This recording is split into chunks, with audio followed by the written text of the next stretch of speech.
नमस्कार दोस्तों, आप सभी लोग का स्वागत है मेरे चैनल पांडे प्रोडक्शन पे सनातन जागृति प्रोग्राम में।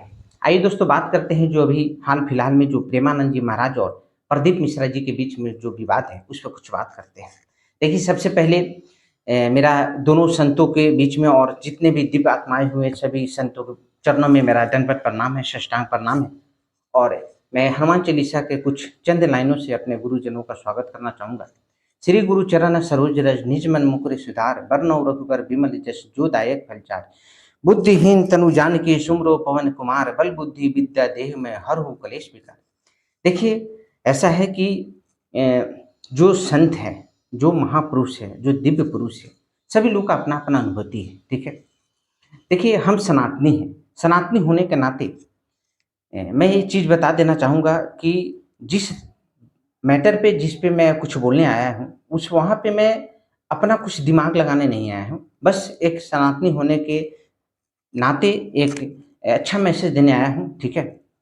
देखिए, ऐसा है कि हम सनातनी हैं और सनातन धर्म में शब्द का खेल अलग है और भाव का खेल अलग है।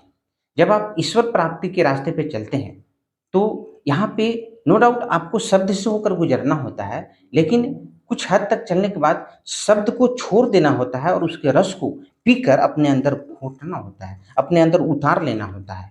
और वही उस रस को पीना प्रेम है, और वही रस को पीने के बाद आप ईश्वर की अनुभूति करते हैं, उस परमानंद की अनुभूति करते हैं। देखिए, जब तक आप शब्द में फंसे रहेंगे, तब तक आप अपने देवी देवता को, अपने पूर्वज को प्रसन्न कर सकते हैं। आप एक साहित्यकार बन सकते हैं, विद्वान बन सकते हैं, आप ज्ञानी बन सकते हैं, लेकिन ईश्वर को प्राप्त करना है तो भाव में जाना होता है। और भाव का कोई एक चैप्टर नहीं है, कोई एक प्रोसेस नहीं है, कोई एक यूनिक मेथड नहीं, कोई एक यूनिक मेथड नहीं है, जनरल मेथड नहीं है ना? ये अलग अलग भक्तों के लिए अपना एक खुद का अनुभव होता है। उसका साधना किस रास्ते पर चला, क्या-क्या झेलना पड़ा, है ना? उस तपस्या में उनको क्या-क्या देखना पड़ा, क्या सहन करना पड़ा, तो हर एक भक्त का, है ना, अपना एक अनुभव रहा है। ठीक है? हर एक भक्त का। सनातन धर्म में राम वही है जो सीता है, सीता वही है जो राम है, वही राधा है, वही कृष्ण है, वही कृष्ण वही राधा, वही भगवान शंकर है, वही पार्वती, वही पार्वती वही शंकर है।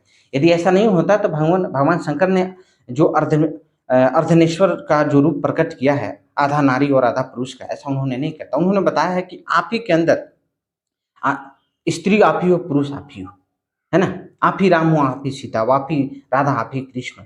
ठीक है? देखिए, आप सोच कर देखिए, ईश्वर एक है तो रूप अलग अलग कहाँ हो जाएगा? एक माध्यम मार्ग अलग अलग है। सनातन धर्म में मार्ग, भक्ति मार्ग बहुत सारे हैं। ठीक है ना? अलग अलग शब्द है जिसको लोग जपते हैं और पहुंचते हैं, वहीं पे पहुंचते हैं, उसी रस के पास पहुंचते हैं, वही शरबत पीते हैं, उसी का घूंट लगाते हैं, भले ही मार्ग अलग अलग हो। क्योंकि यहाँ भाव का खेल है, न कि शब्द को है। पकड़ना अलग बात है। ठीक है? मान लीजिए जैसे आप एक शहर में रहते हैं, एक शहर में आपके पड़ोसी हो या आप हो या फिर हर एक व्यक्ति के लिए स्टेशन जाने का रास्ता अलग अलग होता है, पर लेकिन सभी लोग अलग अलग रास्ते से पहुंचते हैं उसी स्टेशन पर और वहीं से आगे कहीं जाते हैं। ठीक है? तो शब्द का और जो ईश्वर प्राप्ति का, शब्द का खेल अलग है, ईश्वर प्राप्ति का जो विज्ञान है वो सिर्फ क्या है? भाव है। ठीक है? इस बात को अच्छे से समझ ली। राधा, कृष्ण, ईश्वर का कोई रूप है क्या? नहीं है। ईश्वर का क्या कोई रंग है? नहीं है। ईश्वर एक स्थिति है, एक अनुभूति है। ईश्वर आनंद है, परमानंद की अनुभूति है। ठीक है? वो अनुभव की चीज है और अनुभव हर लोग का अलग अलग होता है। एक ही व्यक्ति, यदि 1 लाख व्यक्ति आप रामायण पढ़े, अलग अलग व्यक्ति, तो अलग अलग व्यक्ति से यदि आप चर्चा करवाएं तो उसी चीज का, उसी राम का चर्चा करेंगे, लेकिन भाव अलग होगी, है ना? भाव अलग होगी, उनका व्याख्या करने का तरीका अलग होगा, लेकिन चर्चा उसी राम का होता है। लेकिन उसी में कोई मूर्ख होते हैं जो टिप्पणी करते हैं, अरे आप ऐसे हो, आप गलत हो, क्योंकि टिप्पणी करने का भाव उसी के अंदर आएगा जो शब्द में फंसे हुए हैं, जो द्वैत की भावना में फंसे हुए हैं। देखिए, गुजरना आपको शब्द से है, गुजरना आपको द्वैत की भावना से है, लेकिन पहुंच भी जाना है द्वैत की भावना में, फंसे नहीं रहना है। तो टिप्पणी करने का मतलब क्या हुआ कि आप फंसे हुए शब्दों में। ठीक है? तो यहां तक आपको बात समझ में आई। अब आते हैं कि जो भी समस्या हमारे दो संतों के बीच में है, देखिए वीडियो को पूरा लास्ट तक देखिएगा। लास्ट में हम मेरे जैसे भक्तों का, आपके जैसे भक्तों का, करोड़ों भक्तों का क्या ज़िम्मेदारी है, उसके विषय में 2 लाइनें मैं बोलूँगा। सबसे पहले हम जानते हैं कि जो प्रदीप मिश्रा है, उन्होंने क्या बोला? ऐसा क्या बोल दिया जो प्रेमानंद जी महाराज इतने क्रोधित हो गए? देखिए, प्रदीप मिश्रा ने जो कुछ भी बोला है, उनके पीछे का इंटेंशन क्या है, वो सिर्फ़ वही जानते हैं। कितना बुरा है, कितना अच्छाई है उसमें, क्या है, नहीं है, वो सिर्फ़ वही जानते हैं। लेकिन मीडिया वाले टीआरपी लेने के लिए और जो मासूम करोड़ भक्त होते हैं, वो कुछ समझते नहीं हैं और एक-दूसरे के विरोध में अनाप-शनाप बकने लगते हैं, बिना किसी सोचे-समझे, है ना? और आपको पता होना चाहिए कम से कम कि ईश्वर एक है, ये भी भगवत प्राप्ति के रास्ते पे प्रदीप मिश्रा चल रहे हैं और प्रभु प्रेमानंद जी महाराज भी प्राप्त कर चुके हैं या फिर चल रहे हैं उस रास्ते पे और वही उसी घर में पहुँचना, उसी मंजिल में पहुँचना है ना? ये बात आपको पता होनी चाहिए, दोनों लोग एक ही बात समझाते हैं, फिर आप अनाप-शनाप क्यों बोलते हैं? आपको धैर्य रखनी चाहिए, आपको देखनी है कि 2 संतों के बीच का जो भी बात है, वो निष्कर्ष क्या निकलती है उसको आपको देखना है, समझना है।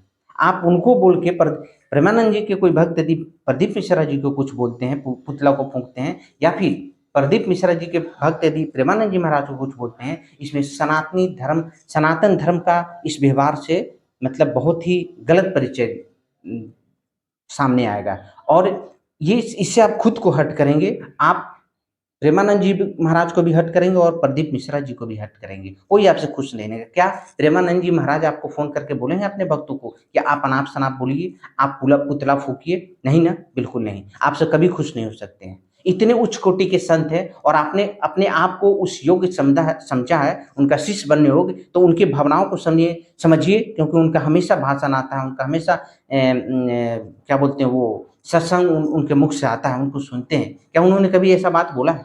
और आप उन्हीं के भक्त होकर आप जैसा व्यवहार करते हैं, इससे वो उनको बुरा ठेस लगेगा, वो दुखित होंगे। अपने आप को आप दुखित कीजिएगा। प्रदीप मिश्रा जी दुखित होंगे। अब सारा आप तहस-नहस आप लोग कर देते हैं।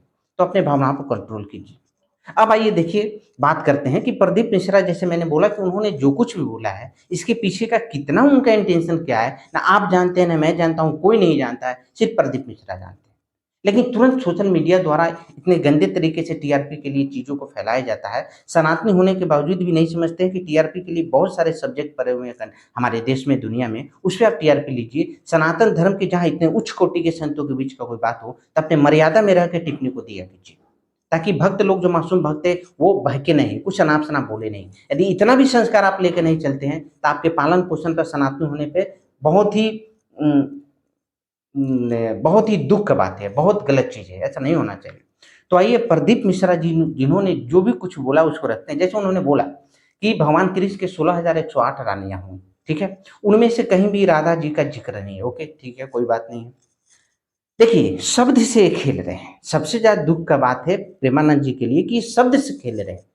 ये देखना चाहिए कि नाम से इस रस्सी को पकड़ के पहुँचना एक ही जगह है। तो अपना-अपना भाव है, फिर शब्द पे टिप्पणी क्यों? जब आप 2 एक ही रास्ते पे चल रहे हैं तो। नहीं ख़ैर उन्होंने बोला उसको जानते हैं, तो उन्होंने ये लाइनें बोला कि 16,108 रानियाँ हैं, उनमें कहीं भी राधा जी का ज़िक्र नहीं, ठीक है? वो रहने वाली कहाँ की है? रावल ग्राम की रहने वाली है, ठीक है? उनका शादी कहाँ हुआ? छाता ग्राम में शादी हुआ, ठीक है? उनके सासू माँ का नाम ये, उनके ननद का नाम ये, उससे कोई मतलब नहीं है, ठीक है? उन्होंने क्या बोला कि राधा जी जिस जगह पे आती थी, है ना? अपने पिताजी के पास, जहाँ पे कचेरी थी उनके पिताजी का, उस वहाँ पे साल में 1 बार आती थी और उनके साल में 1 बार आने से उस जगह का नाम बरसाना पड़ गया। क्या वो कोई साधारण नारी हो सकती है? तो शब्दों के साथ भी प्रदीप मिश्रा जी बोलते हुए भी वो राधा रानी की महानता का व्याख्या अपने आप हो जा रहा है। सच का कोई आप छुपा ही नहीं सकते हैं। बोलते-बोलते में जो भी बोलेंगे, है ना? वो शब्द ही उनका बड़ाई करते जाएगा। तो बोल रहे हैं, लेकिन शब्द में त्रुटियाँ निकाल रहे हैं। लेकिन ये लाइन बोलना कि जिस जगह पे वो अपने पिताजी के कचेरी पे आती थी, है ना? साल में 1 बार, ठीक है? तो उनके आने से वहाँ पे उस जगह का नाम बरसाना हो गया। समझिए क्या राधा जी का महिमा हो सकता है, ठीक है? ऐसा उन्होंने बोला है। अब यहाँ से ऐसा कुछ गलत टिप्पणियाँ उन्होंने नहीं किया, ऐसा गलत नहीं बोला। गलती इनसे शायद यही हुई है, उन्होंने वो शब्द से खेल रहे हैं। और ये प्रेमानंद जी महाराज एक उच्च कोटि के भक्त हैं, संत हैं। कोई विद्वान नहीं है, कोई ज्ञानी पुरुष नहीं है। विद्वानता ज्ञानता तो उनके लिए बाई प्रोडक्ट है। वो तो साक्षात भाव के रस में डूबे रहते हैं, है ना? शब्द जो आपके लिए बोलते हैं, वो तो उनकी करुणा है कि आपको टाइम दे देते हैं और ज़बरदस्ती, वो तो अंतर्मुखी संत है वो लोग। शब्द से तो उनका कोई रिलेशन ही नहीं है। वो आपके कल्याण के लिए शब्दों में अपने रस को व्याख्या करने की कोशिश करते हैं ताकि आप समझें। तो शब्द के साथ इन्होंने जो खेला है, इस बात की इनको क्रोध है, इस बात से उन्होंने गुस्सा है। और उस क्रोध में भी यदि आप सच्चे भक्त हैं, यदि उनके शिष्य योग्य है, तो उस क्रोध में देखना, वो क्रोध से ज़्यादा दुःख ही ज़्यादा है, क्रोध कम है। लेकिन टिप्पणियाँ इस तरीके से लिखी जाती है कि आप भड़क जाते हैं। आपके पास अपने पास टाइम नहीं है, उसको कैसे समझे, किस नज़रिया से देखें। आखिर एक उच्च कोटि के संत इतना क्रोध करेंगे क्यों? है ना? वो दुखित है इस बात से, है ना? उनका दुःख झलक रहा है। ठीक है? ठीक है? अब आइए, मैं प्रेमानंद जी के चरणों में साष्टांग प्रणाम करता हूँ, उनके चरणों का धूल अपने हृदय पे लगाता हूँ, मस्तक पे लगाता हूँ, चरण पे लगाता हूँ। उनसे यही अनुरोध करूँगा कि वो एक तपस्वी है, वो एक ऋषि-मुनि है। यदि किसी से ऐसा गलती हो जा रहा हो, उन्होंने तो खुद बोला है कि आप मेरे सामने आ जाओ, सामने बैठ जाऊँगा, मैं कुछ नहीं बोलूँगा, राधा क्या है वो आपको चमक जाएगी। रोम-रोम में राधा नाम की जप शुरू हो जाएगी आपकी। इतनी शक्ति सच में वहाँ पे है, उनके पास है। तो फिर प्रभु क्रोध में आकर किसी को आप अपने मुख से यदि कुछ भी आप बोलेंगे तो सत्य हो जाएगा, क्योंकि आप एक तपस्वी है, एक उच्च कोटि के आप संत हैं। इस कलयुग में आप सतयुग के आप प्रकट हुए, आप संत हैं, आप साक्षात राधा रानी हैं, कृष्ण आप उस रूप में हैं। आप तो, आपकी शरीर आपका तो तभी चले बसे जब आपको डॉक्टर ने बोल दिया था कि आपकी किडनी खराब है ना? प्रेमानंद जी महाराज तो शायद उसी वक्त चल बचे। सच में तो आप उसी रूप में, आप कृष्ण हैं, राधा है, आपके शरीर में आके वो उस रूप को धारण करिए। आपको भक्ति को देखकर आपके इस रूप को फैलाना चाहिए, आपके यश को फैलाना चाहिए, आपकी भक्ति को देखकर। आप तो साक्षात राधा रानी हैं। तो आपसे, आपके चरणों में कोटि-कोटि नमन है और आपसे अनुरोध है कि ऐसे क्रोध में आकर ऐसे वाणी ना बोले जिससे किसी को कुछ हो, क्योंकि आप तो हमेशा सत्य वाणी बोलते हैं, कल्याण ही कल्याण करते हैं। मुझे भी पता है कि उस क्रोध में आपने जो कुछ भी बोला है, वो आपने हृदय से नहीं निकाला है। नहीं तो जो आपने बोला है वो क्षण भर में हो चुका रहता है, या आपकी दुःख आपने प्रकट किया है। इस बात को मैं समझ रहा हूँ। मैं सभी भक्तों से अनुरोध करना चाहूँगा कि भक्त लोग अपनी ज़िम्मेदारी में रहें, अपने हद में रहें। आप जो टिप्पणियाँ देखकर यदि आप प्रेमानंद जी महाराज की तरफ से आप, यदि आप प्रदीप मिश्रा जी को कुछ भी अनाप-शनाप बक रहे हैं, क्या प्रेमानंद जी आपको ये इन्होंने सिखलाया है? क्या अनुमति वो देंगे? जिस रास्ते पे वो चल रहे हैं, कभी नहीं देंगे आपको ऐसा अनुमति। लेकिन आप क्या कर रहे हैं? अपना भी आप नुकसान कर रहे हैं, सनातन धर्म को आप नुकसान पहुँचा रहे हैं ऐसा करके, इस व्यवहार से, और प्रेमानंद जी महाराज को भी आप दुखित कर रहे हैं। कोई संत ऐसा होगा जो बहुत ज़्यादा अपने आप को चैलेंज करता हो कि प्रेमानंद जी महाराज का शिष्य है, वो जाए और बोले कि मैंने ऐसा-ऐसा अनाप-शनाप प्रदीप मिश्रा जी को बोले हैं, वो आपको डाँट लगाएँगे उस टाइम।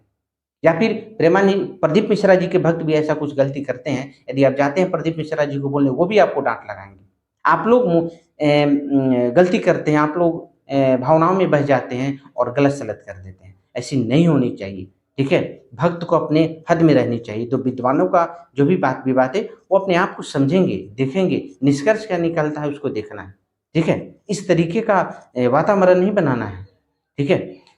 बहुत-बहुत धन्यवाद। यदि मेरे से शब्दों से कोई भी त्रुटि हुई हो, यदि मैंने कहीं भी कुछ गलती किया हो तो मुझे क्षमा कीजिएगा। मेरा बस इतना ही एक विचार था कि मैं आकर एक सकारात्मक विचार दूँ जो मेरे अंदर है।